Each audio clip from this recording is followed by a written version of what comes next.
I want you to picture two people, same city, same job title, same salary, $72,000 a year. They started at the same company, 6 months apart, doing almost identical work. Walk into the first person's apartment and you'll see it immediately. A 65-inch television above the fireplace bought on a no payments for 12 months deal that's now costing him $89 a month in interest. A car in the driveway that's worth less than what he still owes on it. A closet full of clothes, several still with tags on them. A drawer full of subscriptions he forgot he was paying for. A gym he visited twice. A streaming service he hasn't opened in 4 months. A meal kit he cancelled mentally, but never cancelled on the app. He checks his bank account the way most people check a text message from an ex. Quickly and with a small knot in his stomach. Some months he's fine. Other months, the 27th of the month feels like a cliff edge. He's not reckless. He doesn't gamble. He's never missed a rent payment. He just has a life that requires every single dollar of that $72,000 to keep running. Now walk into the second apartment, same building, 2 floors up. The TV is smaller. The couch is older, but it's paid for. The closet has fewer clothes, but every single one of them gets worn. There's no meal kit, no forgotten subscription. There's a notes app with exactly 4 subscriptions on it, reviewed every 3 months. This person checks their bank account the way you check the weather before a walk you're already planning to take. Not nervous, not avoiding it, just informed. They have 11 months of expenses saved. They invest 18% of every paycheck, automatically, before they ever see the money. And here's the part that should bother you. They're not earning more. They're earning the exact same $72,000. So what happened?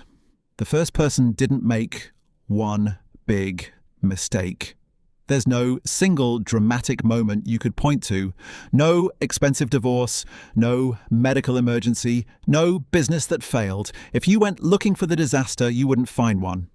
What you'd find instead is hundreds of small, individually reasonable-looking decisions that quietly stacked into a life that consumes everything it earns. Each purchase made sense in isolation. The TV was a good deal. The car was only $420 a month.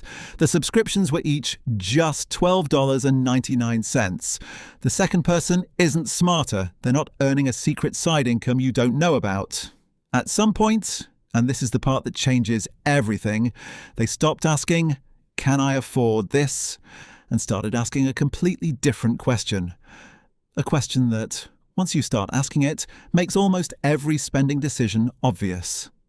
That question, and the system built around it, is what separates people who feel trapped by their income from people who feel free inside it, regardless of how much that income actually is. Today, I'm going to walk you through 10 rules that make up that system. Not budgeting tips, not stop buying coffee advice. Real structural rules that change the math of your entire financial life. Stay until the end, because rule number 7 is the one that, once you understand it, you'll start applying to literally everything you own. Here's the question the second person learned to ask before almost any non-essential purchase. Not what does this cost, but what will this cost me per use? A $300 jacket you wear 50 times a year for 5 years costs you $1.20 per wear. A $40 jacket you wear 3 times before it falls apart in the dryer costs you $13.33 per wear. The expensive jacket was, mathematically, the cheaper decision, but almost nobody calculates it that way because the sticker price hijacks the entire conversation. This cuts the other way too. That espresso machine that costs $650 and has been used 4 times in 8 months, that's $162.50 per cup. You could have walked into a cafe and had a better espresso, made by someone else with 0 cleanup, for less than that. For years. The first person in our story buys based on the price tag and the feeling in the store. The second person does a 5-second mental calculation. How many times will I actually use this, realistically, based on my actual behavior, not my aspirational behavior? And what does that put the real cost at? Try this on your own purchases this week. Before you buy anything over $50, ask, realistically, how many times will I use this in the next 12 months? Divide the price by that number. If the per-use cost embarrasses you, that's your answer. Almost every non-essential purchase you regret was bought within minutes of wanting it. Almost every purchase you're genuinely glad you made was something you thought about for a while first. The rule is simple. Anything over a set threshold, pick a number that stings a little, $75 or $100 works for most incomes, goes on a list instead of in the cart. Not cancelled, not forbidden, just delayed 30 days. Here's what actually happens when you do this. About 60 to 70% of the items on that list you'll look at again in 30 days and feel nothing. The desire evaporates because it was never really about the object. It was about a feeling in a specific moment, usually boredom, stress, or scrolling. The remaining 30 to 40%, you still want it, and now you get to buy it without the slightest guilt because you've proven to yourself it wasn't impulse. This single rule by itself can cut discretionary spending by a quarter or more, not because you're depriving yourself, but because you're filtering out the purchases that were never really yours to begin with. They belong to a 30-second mood. Build the list right now in your Notes app. Call it 30-day list. The next time you feel the urge to buy something non-essential, it doesn't go in your cart. It goes on that list with today's date next to it. Everything you own costs you money twice. The first cost is obvious. It's the number on the receipt. The second cost is the one almost nobody calculates, and it's often larger than the first. The second cost includes storage, maintenance, insurance, mental energy, and opportunity cost. That treadmill that's now a clothes rack takes up roughly 20 square feet of your home. Depending on where you live, space costs somewhere between $25 and $45 per square foot per year once you account for rent or mortgage. That free treadmill someone gave you might be quietly costing you $700 to $900 a year just to store. A car isn't just the loan payment. It's insurance, registration, the inevitable repairs, the gas, and the depreciation eating away in the background whether you drive it or not. People budget for the loan payment and then act surprised when the true cost of car ownership turns out to be 40 to 50% higher than the payment alone. Before your next major purchase, write down the obvious cost, then force yourself to estimate the second cost. Storage, upkeep, insurance, the time it'll take to maintain. If the second cost changes your answer, that's information the price tag was never going to give you. When your income goes up, there's an almost gravitational pull to let your spending rise with it, sometimes faster than it. A raise from $60,000 to $75,000 doesn't just buy a little more breathing room. For most people, it buys a bigger apartment, a nicer car, and a new tier of normal that requires the entire raise just to maintain. The rule the second person uses: every time income increases, only a portion of the increase is allowed to raise your lifestyle. A common version of this is the 50-50 split.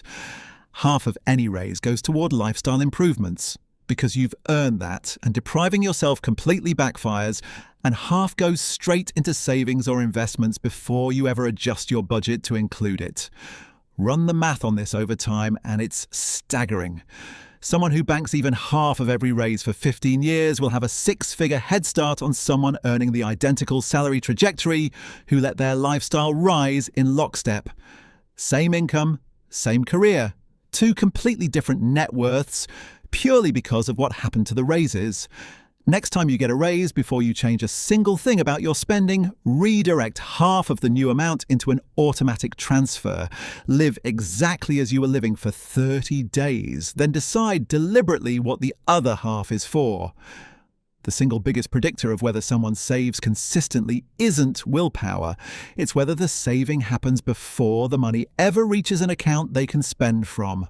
People who say, "I'll save what's left over at the end of the month," almost never have anything left over.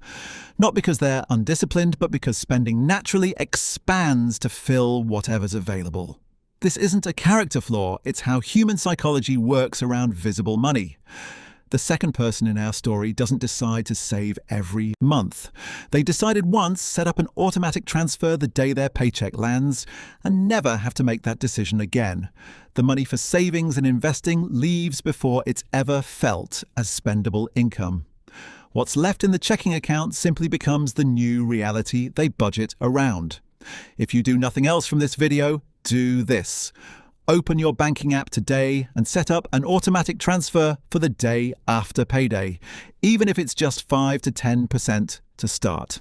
You're not budgeting your way to savings. You're removing the decision entirely. A huge percentage of spending in modern life isn't really about the item. It's about being seen with the item. Researchers and behavioral economists have a name for the pattern where people spend to signal status rather than to gain utility, and it quietly drains far more money than people realize. Here's the tell. Ask yourself, would I still want this if no one would ever see me with it, post about it, or know I own it? If the honest answer is probably not, you've just identified spending that's about an audience, not about your actual life. This doesn't mean never buying anything nice. It means being honest about which purchases are for you and which are a performance for people who, statistically, are barely paying attention anyway. The second person still buys things they love. They've just gotten ruthlessly honest about separating "I want this for me" from "I want to be seen with this." Look at your last 5 non-essential purchases. For each one, ask the visibility question. You don't need to feel guilty about the answer. Just notice the pattern. This is the rule that once it clicks applies to almost everything you own. For every new non-essential item that enters your home, clothing, electronics, kitchen gear, decor, one comparable item has to leave, sold, donated, or thrown away. This does 2 things simultaneously. First, it physically caps the slow accumulation of stuff that fills closets, garages, and spare rooms. The stuff that's quietly costing you the second cost from Rule 3 in storage and mental clutter. Second, and more importantly, it forces a moment of friction before every purchase. Am I willing to give something up for this? That tiny bit of friction is often enough to reveal whether you actually want the item or just want the dopamine hit of buying something. The first person in our story has a spare bedroom that's become storage for things bought in the last 3 years and used a handful of times. The second person has the same size apartment and an almost empty spare room. Not because they buy less interesting things, but because nothing accumulates. It flows through. Pick one category this week, clothes, kitchen gadgets, electronics, and apply 1 in 1 out for 30 days. You'll be amazed how much it changes what you're willing to buy in the first place. Most financial stress doesn't come from not having enough money. It comes from not having any margin, the gap between what comes in and what's required to go out. When your spending requires 95 to 100% of your income to sustain, every unexpected expense becomes a crisis. A $400 car repair isn't just $400. It's a Tetris game of which bill gets delayed, which credit card absorbs it, which month becomes the tight month. That stress is exhausting, and it compounds. Stressed people make worse financial decisions, which creates more stress. Margin is what an emergency fund actually buys you. Not money, but the absence of panic. The second person's 11 months of expenses isn't about being able to afford fancy things. It's about a car repair, a layoff, even a full year of reduced income being an inconvenience instead of a catastrophe. If you have less than 3 months of expenses saved, that's the priority above almost everything else on this list, even above investing. Margin first. Growth second. A huge amount of unnecessary spending exists purely because of what other people seem to have. Social media has made this worse than at any point in history. You're not just comparing yourself to your neighbor anymore, you're comparing yourself to a curated highlight reel from thousands of people, most of whom are themselves in debt to maintain the appearance you're envying. The second person made a deliberate decision to stop letting other people's visible spending set the bar for their own. Not by being bitter about it or judging others, just by recognizing that almost everyone's external life is a poor predictor of their actual financial health. The person posting from a 5-star resort might have $40,000 in credit card debt. The person driving the 10-year-old car might have a $300,000 net worth. The only comparison that matters is the one between your spending today and your goals for your future. Everyone else's highlight reel is irrelevant data. This is the rule that makes everything above sustainable instead of miserable. None of this works if it feels like permanent deprivation. That always backfires eventually, usually in one large regret-soaked binge. The second person budgets a specific, guilt-free amount each month for pure enjoyment. No justification required, no cost-per-use math, no 30-day wait. It's small relative to their income, but it's real and it's spent without a single ounce of guilt because it was planned for. This is the difference between restriction and intention. Restriction always breaks. Intention with a built-in permission slip lasts for decades, which is exactly how long this actually needs to work. Go back to those 2 apartments. Same salary, same opportunities. The only difference between them isn't luck, and it isn't income. It's a set of small, repeatable rules that compound quietly every single month into 2 completely different futures. You don't need to earn more to start closing that gap. You need to start asking the question the second person asks before every dollar leaves your hands. Not, can I afford this? But is this actually worth what it really costs me? If this helped you see your own spending differently, subscribe. I break down exactly this kind of financial psychology every week.